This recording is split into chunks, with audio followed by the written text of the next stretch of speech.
I'm Ceri Lewis. I'm Associate Professor in Marine Biology. I'm currently working on two different areas, one looking at the impact of plastic pollution in marine environments, also looking for solutions to that plastic pollution. But then I'm also looking at how marine animals move carbon around the bottom of the ocean, asking questions about whether we can protect for carbon in the way that we protect for biodiversity in benthic habitats.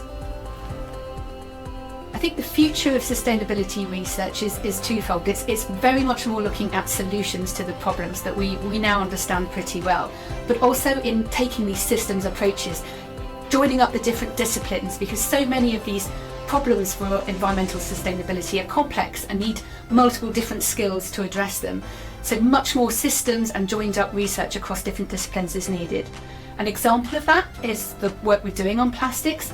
We're now working with the fashion industry, for example, looking at not only how do we reduce the amount of plastic waste through people throwing away clothes that they're not using, but can we even make textiles, the cloth that clothes are made from, out of different materials to stop them shedding plastics into the environment as they're made. And that requires industry, engineering, systems thinking, water quality experts, all of these people coming together to tackle this problem. I think the future of sustainability research is much more solutions focused. I think we have a fairly good idea of a lot of the problems facing our environment now. We need to get better at doing something about it. One project I've been hugely excited and privileged to be part of is tackling plastic pollution in the Eastern Pacific and looking at Galapagos in particular.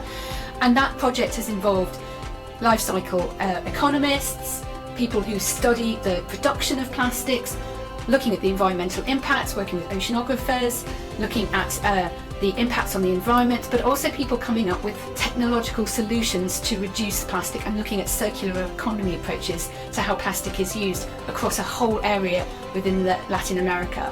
And that's been really inspiring to see all the different approaches for tackling this and how they can come together to actually reduce the amount of plastic going into our oceans. Tackling plastic pollution is part of tackling carbon emissions and looking at climate change. We make at 400 million tonnes of plastics every year at the moment. That's the equivalent of the whole human biomass of the planet. But we're continuing to make more plastics every year. And by 2050, it could contribute as much as 13% of the global carbon budget. So tackling these two problems is intrinsically linked. So I was inspired to change my research focus slightly from documenting the problems in our marine environment to tackling solutions and coming up with positive change. When I first went to Galapagos, Galapagos is an incredible place. It's one of the most protected parts of our marine environment, and you can see the benefits of that protection. It's full of biodiversity, but it's also full of our waste. And stepping out onto a beach with marine iguanas basking in the sunshine and piles of our rubbish next to them really made me want to do something much more positive about it.